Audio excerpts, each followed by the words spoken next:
Merci. Je vais appeler l'ensemble du conseil municipal à me rejoindre. Venez approcher. Pendant qu'ils arrivent, je voudrais évidemment commencer par des remerciements.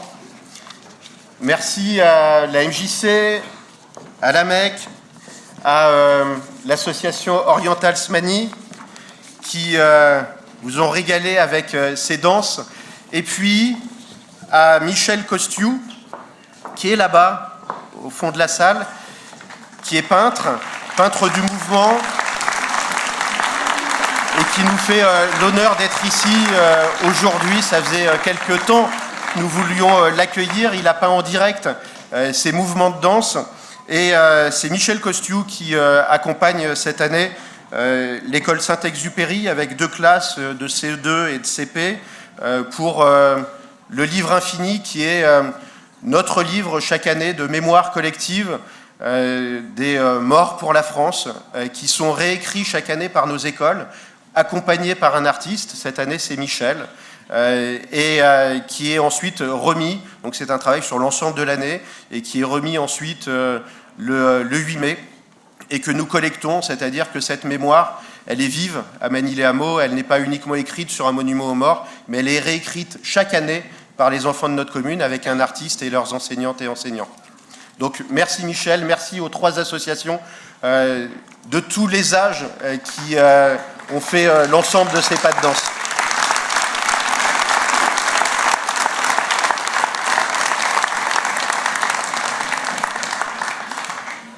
Je vais inviter également à nous rejoindre sur scène des personnalités qui nous font le plaisir et l'honneur d'être parmi nous. Je vais commencer par Florence Gilbert, qui est sous-préfète de Rambouillet, qui nous accompagne au quotidien toute l'année, que je remercie vivement justement pour cet accompagnement et qui nous fait l'honneur et le plaisir d'être présente. Anne Bergantz également, qui est députée des Yvelines, qui nous fait le plaisir aussi d'être présente. Alexandra Rosetti, qui est conseillère départementale, vice-présidente de l'agglomération de Saint-Quentin-en-Yvelines et maire de Voisins-le-Bretonneux. François Morton, qui est vice-président de Saint-Quentin-en-Yvelines et maire de Guyancourt.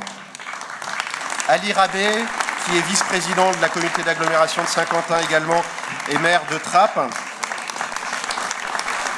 Didier Fischer, vice-président de l'agglomération de Saint-Quentin-en-Yvelines et maire de Coignières. Patrice Berquet, qui est maire de Châteaufort. Annéry Lepalec, maire de Chevreuse. Alain Seigneur, maire de Choiseul. Anne Grignon, présidente de la communauté de communes de la Haute-Vallée de Chevreuse et maire de Lévis-Saint-Non. Christophe Buot, maire du Ménil-Saint-Denis. Venez.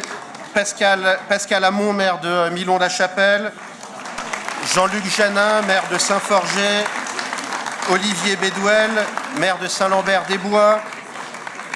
Dominique Bavoil, maire de Saint-Rémy-les-Chevreuses. Georges Passé, qui représente la maire de Cernay-la-Ville, mais qui est aujourd'hui prise par le marathon à Cernay-la-Ville, donc qui la représente et qui nous fait le plaisir d'être présent. Et puis également Alain Levotte, l'un de nos maires honoraires, qui est présent également à nos côtés aujourd'hui.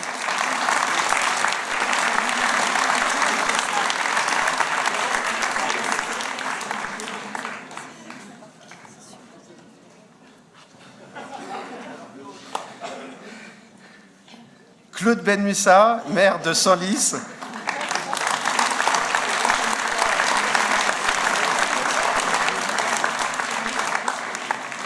C'est l'occasion pour moi de saluer l'ensemble des élus de notre canton et de notre agglomération et autour, puisqu'on a l'habitude, évidemment, une commune ne travaille pas toute seule et on travaille tous main dans la main dans l'ensemble de notre diversité, avec beaucoup de convivialité aussi, parce que c'est important pour tenir sur la durée. Donc on se rencontre très très régulièrement. Évidemment, pendant ce mois de janvier, on va se rencontrer, je ne vais pas dire tous les jours, mais quasiment. Et surtout, on travaille très bien ensemble. Donc merci à vous tous d'être présents. Et puis j'excuse évidemment les absents, puisqu'on ne peut pas être partout toujours en même temps. Il n'y a pas encore le don d'ubiquité.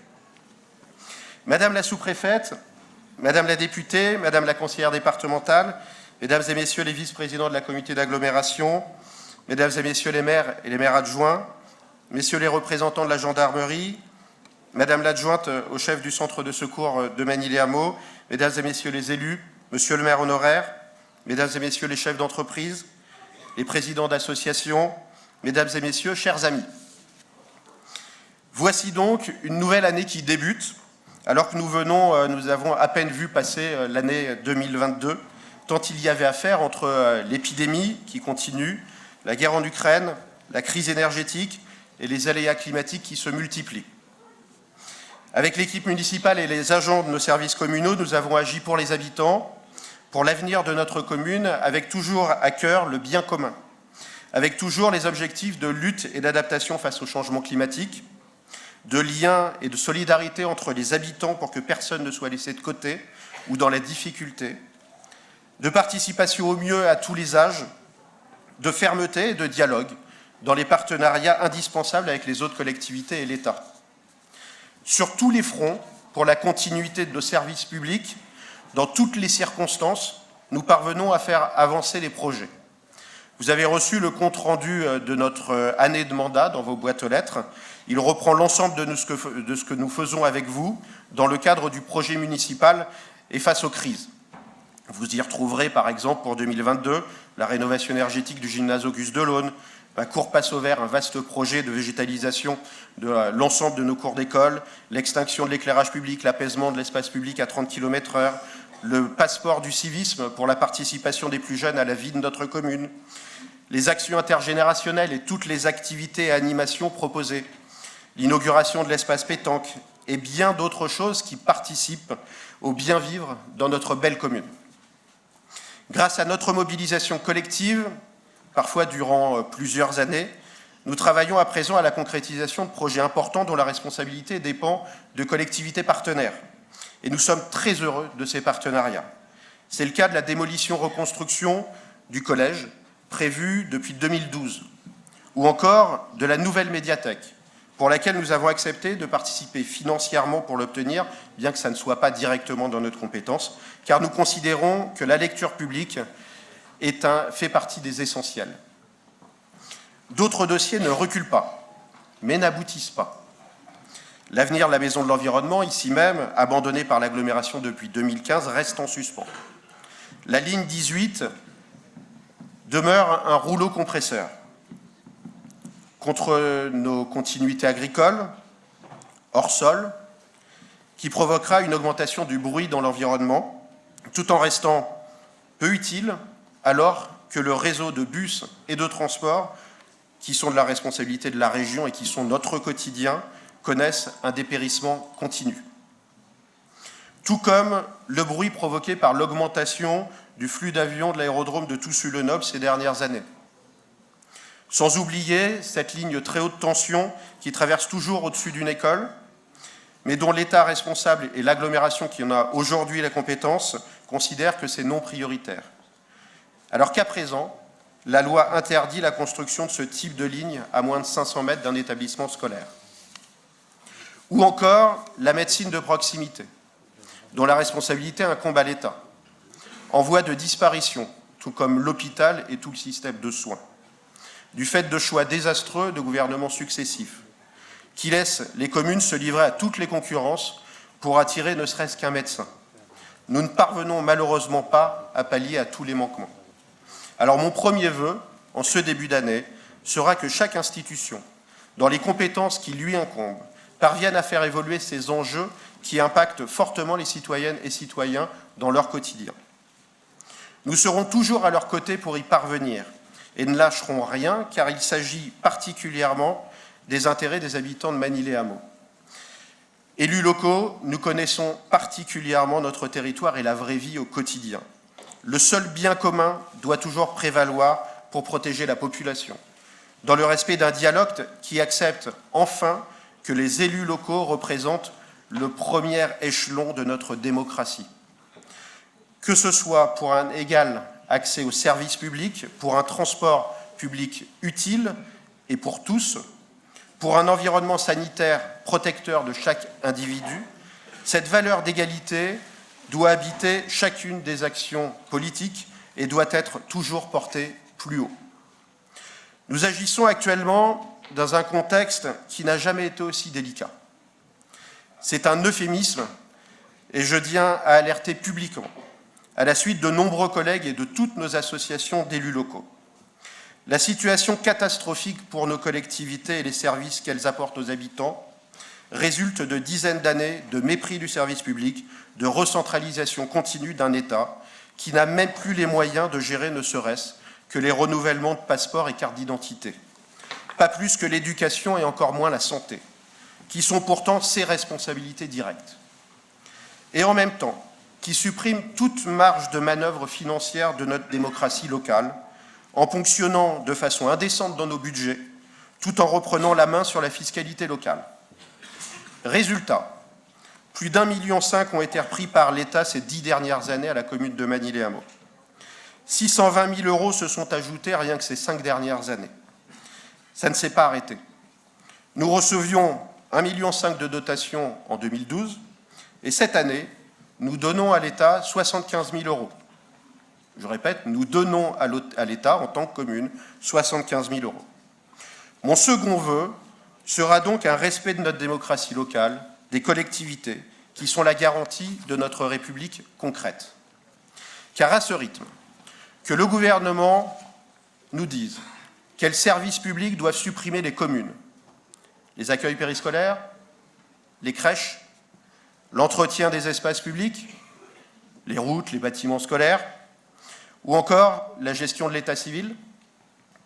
Beaucoup de ces actions nous ont justement été transférées par l'État au fil des ans, et aujourd'hui notre commune paye l'État pour gérer ses activités. À moins que ces gouvernements considèrent que le privé défendra mieux les intérêts des citoyens que les communes issues de l'élection.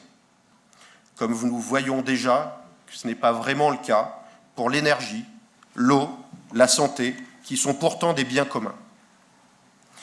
Alors oui, il y a un problème institutionnel aujourd'hui en France qui casse le service public et la démocratie locale. C'est un péril qui désunit, car il éloigne les citoyennes et citoyens des décisions qui les concernent, il déchire ce qui fait le commun, et dont pourtant nous avons plus que jamais besoin au fil de chaque crise sanitaire, géopolitique, énergétique, économique, sociale, et face à ce changement climatique dont nous voyons bien année après année la dramatique consistance dans le monde et donc en France qui met en péril l'existence humaine. Et ça n'est pas une surprise. Pluies diluviennes et inondations terrifiantes, canicules et sécheresses à répétition, glaciers qui disparaissent et montagnes qui s'effondrent, tornades et ouragans qui se développent, avec une augmentation du dioxyde de carbone dans l'air, des batailles qui se profilent liées aux énergies fossiles, aux métaux rares, à l'accès à l'eau potable. Et Magny-les-Hameaux n'est nullement à l'abri, avec des conséquences déjà très visibles sur les habitations et nos modes de vie, surtout l'été, ou encore sur nos forêts et l'agriculture qui nous nourrit. Par exemple, nous devons à présent repenser tout l'aménagement du territoire, au-delà de la seule diminution des consommations d'énergie, contre les canicules, contre les ruissellements d'eau de pluie. C'est ce vaste chantier que nous avons entrepris depuis plusieurs années maintenant et que nous devons poursuivre et accélérer, malgré l'absence de moyens. Ce 1,5 million que j'évoquais tout à l'heure nous serait tellement utile pour pouvoir réaliser tout ça. En 2023, nous allons tenter de continuer de désimperméabiliser les cours d'école et y remettre de la nature, comme partout où cela est possible en ville. L'enjeu des îlots de fraîcheur est d'importance. Nous continuerons les travaux de rénovation énergétique et aussi la protection pour l'été, tout comme la modernisation des éclairages dans nos bâtiments publics. Nous devrons parvenir à diminuer encore drastiquement nos consommations d'énergie, tout en trouvant des sources plus respectueuses de l'environnement. Nous entamerons plusieurs études de réseaux de chaleur durable, biomasse au village, chaleur fatale du data center avec leurs nouvelles technologies pour le centre-bourg, dans la continuité de notre investissement en chaudière bois qui porte ses fruits au centre technique municipal et de notre participation au collectif d'énergie citoyenne pour le déploiement de panneaux solaires à terme sur le gymnase Auguste Delaune, actuellement en réhabilitation énergétique. L'homme et la nature prenant conscience d'elles-mêmes C'est Élisée Reclus, précurseur de la géographie sociale au XIXe siècle, et donc précurseur de l'écologie, qu'il écrivait. Nous devons agir en faisant attention les uns aux autres et aussi à toute la vie animale et végétale qui nous entoure. C'est la seule façon de faire face au changement climatique, de lutter et de nous adapter. Notre responsabilité est d'enfin considérer que nous sommes une partie de la nature. Nous défendons déjà ce mode de fonctionnement pour Magny-les-Hameaux, faisant de notre commune un précurseur en termes de défense de la biodiversité et de l'agriculture locale, de retour de la nature en ville. Nous avons d'ailleurs été sélectionnés pour la constitution de l'Atlas communal de biodiversité par le Parc naturel régional.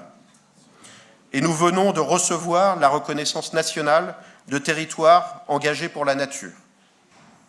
Je défends ce nouveau positionnement sociétal à l'agglomération pour nos espaces verts, l'agriculture et l'alimentation locale, avec l'accompagnement de services très compétents que je salue.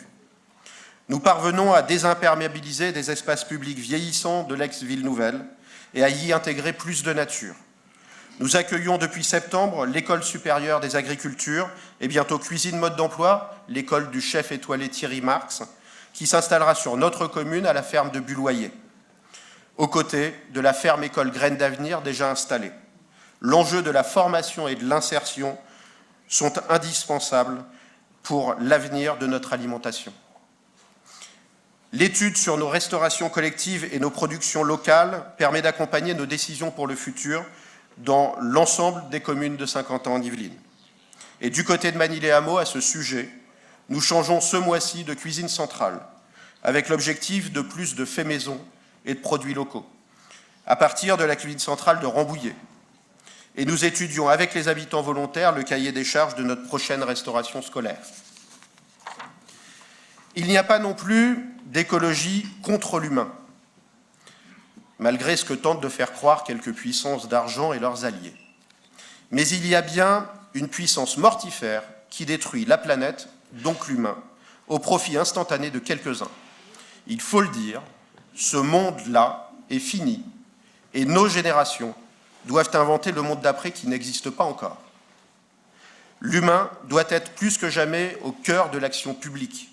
Nous devons lutter contre les inégalités accentuées par des super-profits faits par quelques profiteurs des crises successives, sur le dos de la planète et de la très grande majorité des hommes.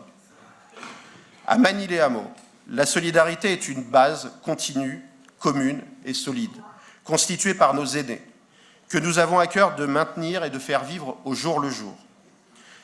Nous la retrouvons dans beaucoup d'événements associatifs, entre voisins, avec les dons importants reçus à chaque appel lancé et dans nos services publics de proximité. Nous l'avons déployé avec l'accès à tous les enfants aux activités associatives. Nous continuons avec l'offre de mutuelles, l'accès aux droits avec le déploiement de nouvelles permanences, notamment de la Maison France Service de Guyancourt dans notre centre social. Et nous poursuivrons avec d'autres initiatives pour ne laisser personne de côté ou seul. Et nous ferons tout notre possible, malgré le contexte budgétaire, pour maintenir les actions solidaires et de lien social qui sont si indispensables. Encore tout récemment, une dame est venue me dire combien le soutien, par la multitude d'activités, le dynamisme, l'ouverture existant à Magny-les-Hameaux, l'aide au quotidien se retrouvant seule aujourd'hui. C'est ça Magny-les-Hameaux. Chaque individu a sa place dans notre commune avec le droit d'y vivre dignement. J'invite chaque habitante et habitant à nous alerter en cas de difficulté pour eux-mêmes ou leurs voisins. C'est aussi l'objectif de notre participation au projet innovant de Maison Madeleine, un premier habitat à taille humaine, intergénérationnel, participatif, inclusif et solidaire. Projet qui, je n'en doute pas, parviendra à se concrétiser lorsque le département financera sa part du fonctionnement dans le cadre de ses compétences. Nous intervenons également auprès des bailleurs et accompagnons les copropriétés qu'ils demandent pour en finir avec les passoires énergétiques, car la rénovation énergétique des logements est une priorité sociale et environnementale. Je profite de ces vœux pour saluer ici nos voisins venant d'Ukraine, accueillis car fuyant la guerre. Ils sont ici chez eux tant que nécessaire. Être homme, c'est précisément être responsable. C'est connaître la honte en face d'une misère qui ne semblait pas dépendre de soi. C'est être fier d'une victoire que les camarades ont remportée. C'est sentir, en posant sa pierre, que l'on contribue à bâtir le monde. C'est Saint-Exupéry qui nous offre ces mots pour nous éclairer. Et nous avons cette responsabilité d'agir, même si tout ne va pas toujours pour le mieux. Ensemble, nous parviendrons, j'en suis certain, à relever tous les défis qui se présentent. Dans ce contexte de crise au pluriel, je vous invite à participer plus encore pour transformer nos espaces publics, entretenir notre patrimoine, organiser la solidarité et animer notre commune, pour vivre tout simplement et faire vivre notre bien commun. Participer en encore plus grand nombre pour faire manier les hameaux, avec l'enthousiasme que je vous connais et les talents que vous avez. Comme le font ces centaines de bénévoles dans les associations. Et plusieurs ont proposé ce soir, par exemple, leur aide pour réussir, dans le contexte actuel, à nous réunir de façon conviviale et festive. Alors un grand merci à eux.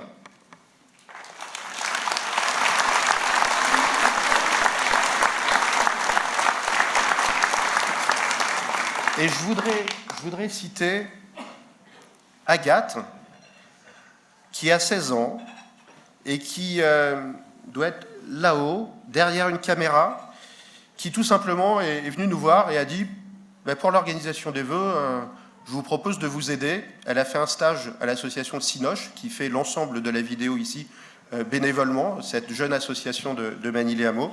Elle a fait un stage avec cette association, un stage pour créer des films, et elle s'est proposée, aujourd'hui elle est derrière la caméra, pour pouvoir aider au bon fonctionnement de cette cérémonie. Donc merci Agathe.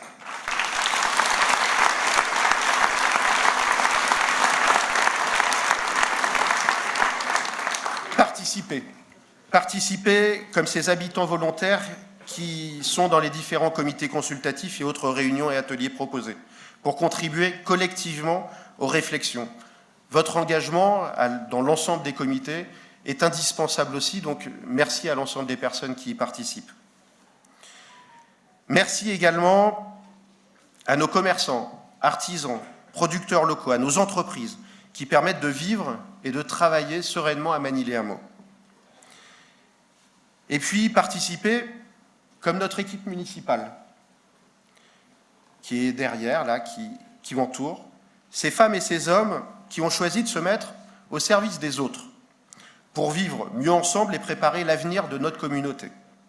Leur engagement est un exemple. Je sais, pour travailler à leur côté au quotidien, ce qu'ils sacrifient de leur temps, de leur vie personnelle, pour prendre leur part de l'action collective qui fait notre service public de proximité. Et ils méritent respect et remerciement, tant ce travail peut être considéré comme ingrat, et surtout, merci aussi à leurs familles de les accompagner dans cette aventure.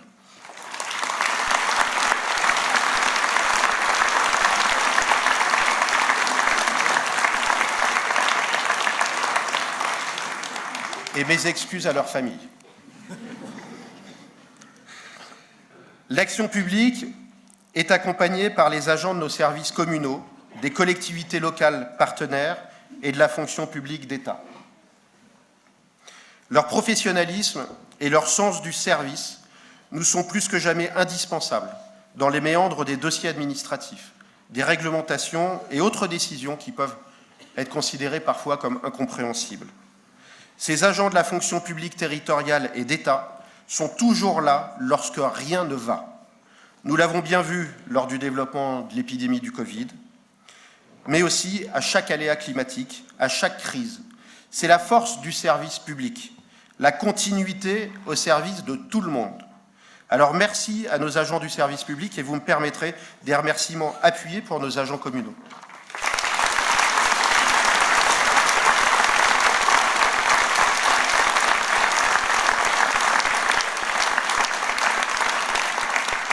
L'année 2023 s'annonce avec beaucoup d'incertitudes.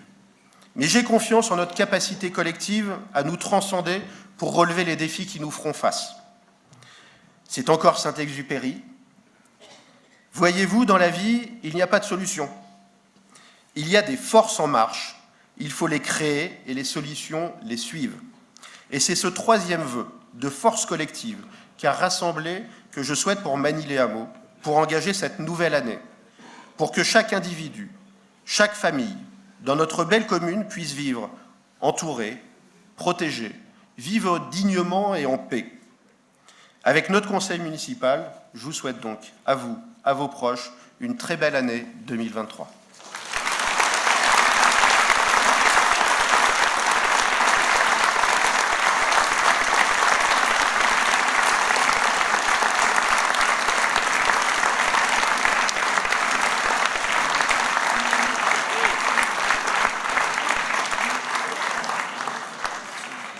Vous allez maintenant pouvoir partager, discuter autour des buffets qui ont été préparés par l'Escale Gourmande et par les Amis de l'Estaminet avec des produits locaux et de saison, évidemment. Il y a notamment que j'appelle une soupe de la MAP avec des légumes de la ferme de la Closeraie. Et puis, merci également à l'ensemble des agents de nos services communaux qui ont préparé de main de maître l'ensemble de cette cérémonie des vœux. Et merci d'être présents.